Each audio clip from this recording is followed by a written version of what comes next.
क्या आपके साथ कभी ऐसा हुआ है कि आप किसी सीरियस प्रॉब्लम में हो या फिर किसी स्ट्रेसफुल सिचुएशन में हो और आपके दोस्त, आपके वेल विशर्स आपसे ये कहें कि just have faith, everything will work out, सब ठीक हो जाएगा, बस भरोसा रखो।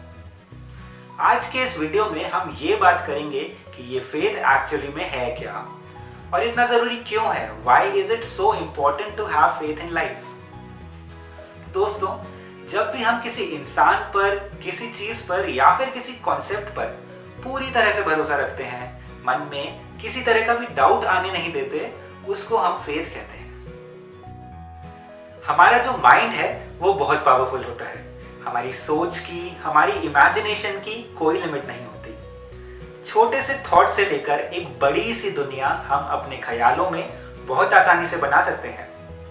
और इसी तरह बस एक नेगेटिव थॉट काफी है स्ट्रेस, एंग्जाइटी, फियर और दुनिया भर का डर हमारे अंदर ट्रिगर करने के लिए। तो जब हम वाकई में टफ टाइम यानी कि मुश्किल समय से गुजर रहे होते हैं तो बहुत आसान हो जाता है हमारे मन में नेगेटिविटी का इस कदर बिल्डअप होना, जो हमारे काम पर, हमारी हेल्थ पर और हमारी पूरी लाइफ पर गलत असर करता है। दोस्तों, इसी तरह के नेगेटिव एक्सपीरियंसेस से बचने के लिए it is really important to have faith. लेकिन ध्यान रहे, फेथ और ब्लाइंड फेथ यानी कि विश्वास और अंधविश्वास में बहुत डिफरेंस होता है। और इसीलिए मैं आज आपसे फेथ के बहुत ही प्रैक्टिकल एस्पेक्ट्स के बारे में बात करूंगा।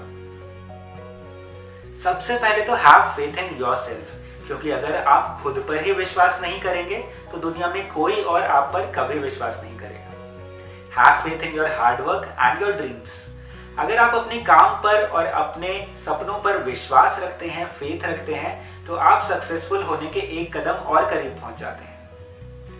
Have faith in the justice of nature. आपको ये विश्वास रखना है कि 100% एफर्ट करने के बाद आपको रिजल्ट्स मिलेंगे। हो सकता है इमीडिएटली ना मिले, लेकिन एक ना एक दिन किसी ना किसी फॉर्म में आपको आपकी मेहनत का फल जरूर मिलेगा। लास्टली, अगर आप भगवान में मानते हैं या फिर किसी भी तरह की सुप्रीम पावर में मानते हैं तो have faith in God, because that is the ultimate kind of faith, जिससे हम अपने आप को मोटिवेटेड रख सकते हैं, हम अपने आप को पॉजिटिव रख सकते हैं। अंधेरी रात में हमें कभी ये चिंता नहीं होती कि उजाला नहीं होगा, क्योंकि हम ये जानते हैं और हम ये मानते हैं कि सवेरा होगा और सूरज तो निकलेगा। बस इसी तरह की अनकंडीशनल फेथ हमें रखनी होगी अपनी लाइफ में कि चाहे कितने भी चैलेंजेस हों, कितनी भी प्रॉब्लम्स क्यों ना हो, एक दिन ये बादल भी छटेंगे और सूरज जरूर निकलेगा।